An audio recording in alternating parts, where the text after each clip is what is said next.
Good evening and welcome to this class on how to write up your action research project.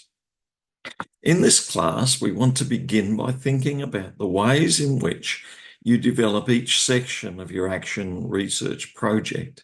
Since the total number of words is 8,000 words, and we want to spend about half of that time working on the literature review and the other half of the time developing action research projects, you'll give about 4,000 words to the literature review and about 4,000 words to developing action research projects that can test the issues and ideas that you discover from your literature review.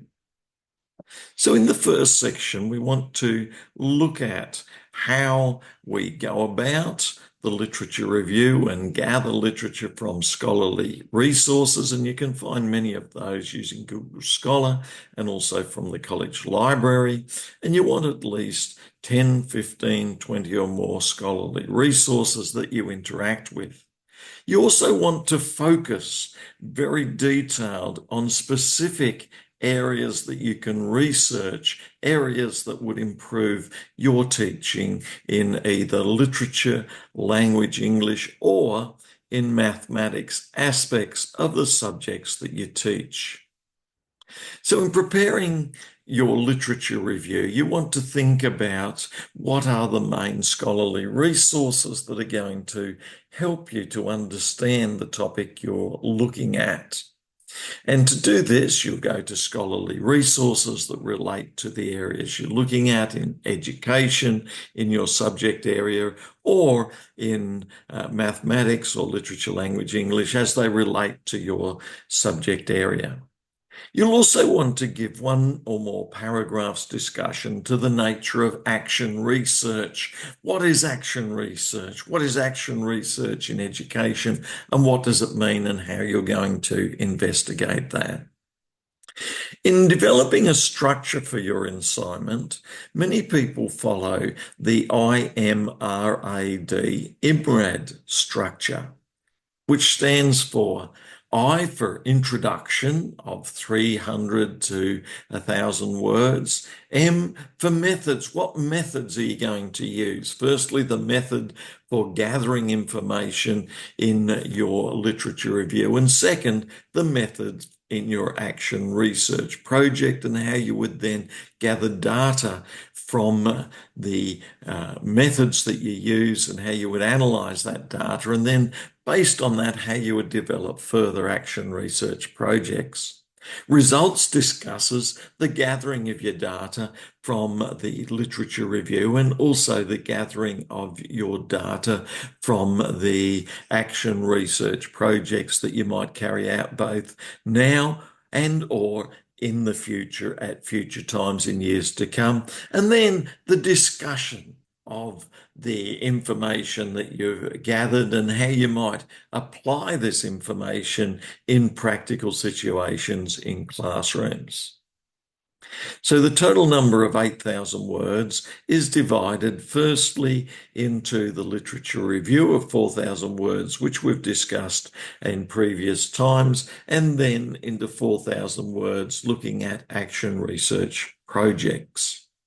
You might begin your whole project by thinking about what are the problems that exist in the sort of teaching areas that you'll be working in, and specifically, what are the problems that relate to literature, language, English, and or mathematics, and you want to focus on a small one or more problem areas. And you want to look at 5 or 10 or more scholarly references that relate to these problem areas that you can find from Google Scholar or your college library. And then you want to look at the causes of these problems. That is, if students have problems from anxiety in English or maths or in business, what are the causes of these? and what might be the possible solutions. So some of the causes might be difficult understanding the mathematical concepts or understanding the other concepts in your subject, and how might we help or solve this? How might we offer solutions to mathematical challenges? How might we offer solutions to psychological challenges such as lack of anxiety, lack of motivation, or lack of interest, or too great a speed, or considering the difference between personalities and people and their interests and methods, the lack of support, the lack of a safe space, the lack of experience. All of these are areas that you could look at, and you could come up with solutions such as using IT or electronic devices, or using graphics or visuals or extra instruction, all sorts of solutions that you could propose to the problems that have been identified from the scholars and the research into what scholars are saying about causes of problems and possible solutions. So we're looking at problematization. What are the causes of the problems, and what do scholars say about them, and how can we better understand them? In early primary school, it might be causes of problems in reading and spelling, and we might then look at the nature of phonics and how different students understand. You might even want to look at very specific problems such as learning difficulty areas, and you might choose just one or so learning difficulty investigations that scholars have taken out into specific learning difficulty areas. Much of this material that you're going to put in your final 8,000 word project can be taken from your proposal. So do take some of that, do rework it, do develop it further as you place it into your proposal, and do interact with more scholarly resources as you move from your proposal into these final project. Remember, as you do your work, think about underlying theories about how students learn in your specific areas, and think about ways you can investigate these underlying theories further, whether they be theories into the nature of education and learning, theories in psychology or sociology, understanding how students learn, or theories in your specific subject area and the ways they relate to learning. And then in the second 4,000 words, after doing 4,000 words looking at the literature and what scholars say, in the second 4,000 words, we propose one or more action research projects, which you may be able to carry out if you have a school and students or parents or teachers who will give you information, or you may propose possible future action research projects and devote 4,000 words to discussing these. Based on the literature review, actions are proposed that'll improve learning, and you choose one, two, or three or more proposed solutions to the problems that you've found, and proposed actions that you can take place. And so if you're teaching business studies and students are having difficulty with mathematics, you could propose some take-home tasks, and you could propose to firstly teach this to half the class and see how they go, and then you'll keep things even and ethical. You'll teach it to the other half, and then you'll compare the results of the data that you collect from the students from tasks that you set, or interviews or observations. And remember, you want to collect data before you take the action, data during the action, and data after the action, whether it be a project that you're actually carrying out now or be a project that you're proposing to carry out in the future. As we said, we often begin our entire project and also the discussion of the actions with introduction. Introduction to why you're doing this, why it's important. Introduction to the problems that are proposed. Introductions to the literatures and the scholars and the theories. Introductions to the frameworks that are being used. And also, you should include some discussion of your personal background, which could be in the first person, but remember, most of your writing will be in the third person. What is it about your personal background that gives you some expertise, some ideas that you bring, some enthusiasm to what you're looking at, and what might also affect the ways in which you look at things through personal biases? And take, for example, your religious background or your worldview background. This will bring certain positive benefits, but within every religious or worldview group, there will be many benefits, but there can also be some limitations. And so within a religious or a worldview group, the benefits are that there can be motivation, there can be meeting people, there can be new ways of thinking about topics. But the group can also become narrow, authoritarian under time, which can limit the ways in which people can look at topics and can limit the possibility of safe space for thinking differently or more widely about a topic. You might want to discuss some of these here near the beginning of your project and also at the end of your project to show that our thinking is broader than just scholarly analysis of specific areas. It includes social and religious and worldview concepts that affect the ways in which we approach topics, both as teachers and students and learners. Remember that in discussion, action, research, in your second 4,000 words, you want to discuss methodologies. That is, what methods will you use, quantitative and qualitative? And you can look up methodology discussions and look up examples and discuss the sort of methods that you could use, such as interviews or quizzes or video or recording. And you can discuss the ethics that would need to be considered. And you could discuss the way the data could be collected and analysed in these different methodologies. What methods will you use to examine educational theories about the way students learn? What methods will you use to examine the role of language and literature and the way students learn about language and literature? What have scholars said about the way we learn about different concepts in literary ways of thinking? And the same with mathematics. What scholars have said about the ways we learn mathematics,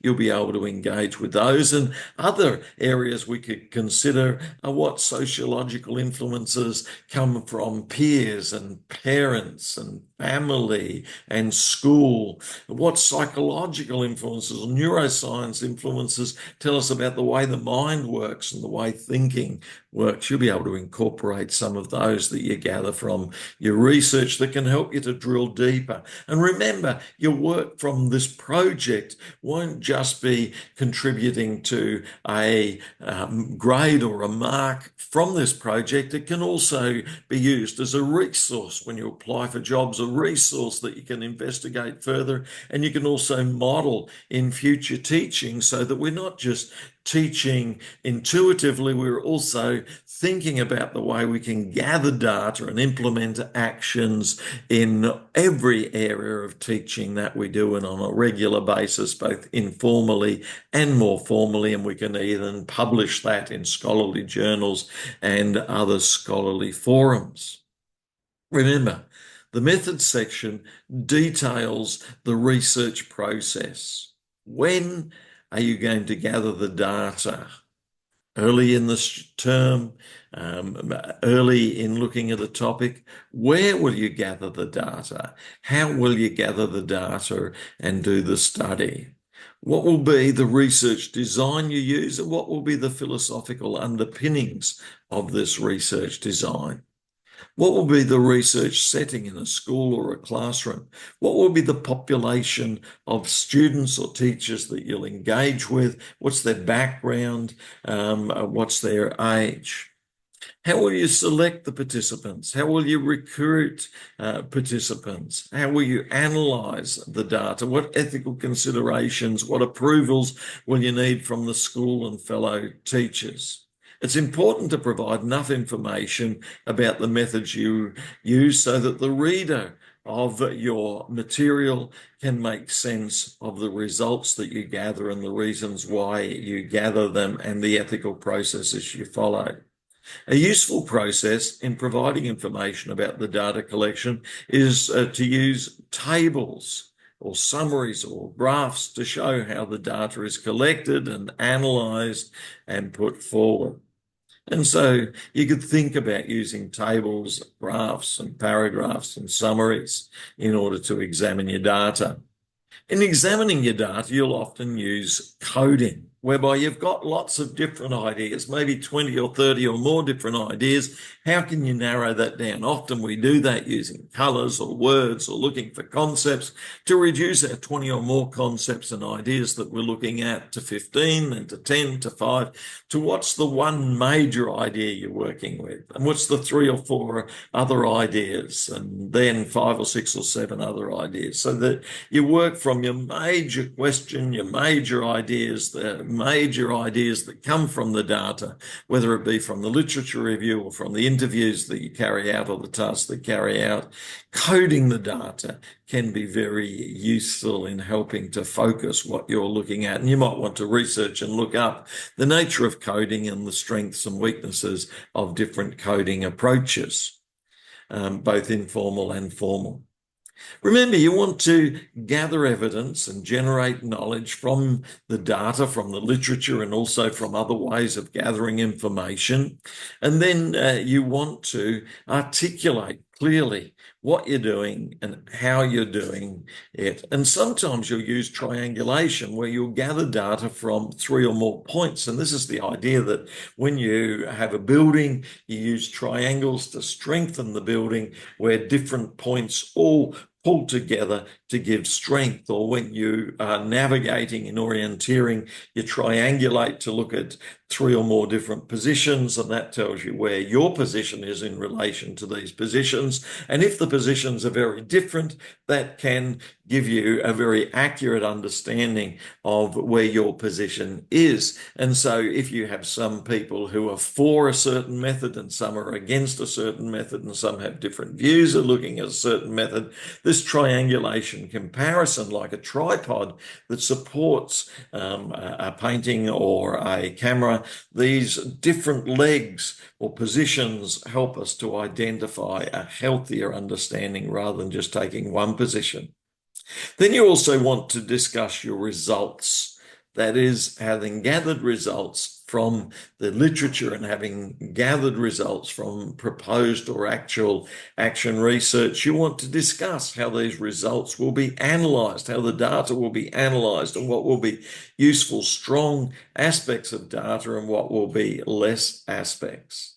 When you carry out interviews, or whether it be gathering information from literature or publicly available sources, or interviews with teachers or the school, you'll come across quotes, and you might want to use some of these quotes. And then you'll also come up with ideas that you want to discuss more fully in your own words. And remember, you can edit down this material to focus more fully on specific areas that you're looking at. In the discussion section, you want to demonstrate that you have examined, using your thoughts and ideas, many of the ideas that you have found, and then you will follow this with a summary of the findings. What's the predominant themes, ideas that you have found, and what are future action research projects that you could propose based on what you are finding? Remember, if you're wanting to interview students, you'll need ethics approval and approval from your school and key people in the school, and also approval from Alpha Crucis, from your lecturer teacher, in order to interview students. In data analysis, you want to discuss the ways you gather the data and the ways you establish the significance of the data. Remember, you can find out more from the Moodle web pages, where we list a number of resources, including Spencer Clark and Susan Porath's book on action research, which is readily available for you. And specifically in this class for week 10, we're focusing on chapter 7, on sharing the results and publishing the results. Remember that finally in your project, you'll want to have a summary and conclusion where you'll draw together the material. And to do this, you might want to read over the entire project and think about what have you discovered, what are the main ideas, what are the limitations, and what are the benefits, and how can it be applied in the classroom. And prior to this, you might want to have a practical application section of 300 words or more on practical application of your findings. Remember, this final summary should draw together the main ideas in the entire project and not add any new information. And then you might also want to go back to your introduction and rework that, because if things have changed during your project, then you'll want to rework the introduction so it introduces the major ideas in your project. Don't leave things till late in your project. Introduce as much as you can as early as you can in the project. So remember, this project is meant to be helpful for practical teaching, and it should have ideas that you can use in the classroom and in your career in the future. So don't just focus on ways in which you can get a good mark, though this is important. Do also consider ways in which you can develop your work further, to develop your career and your teaching further. Remember also to edit and rework your work to improve clarity and expression.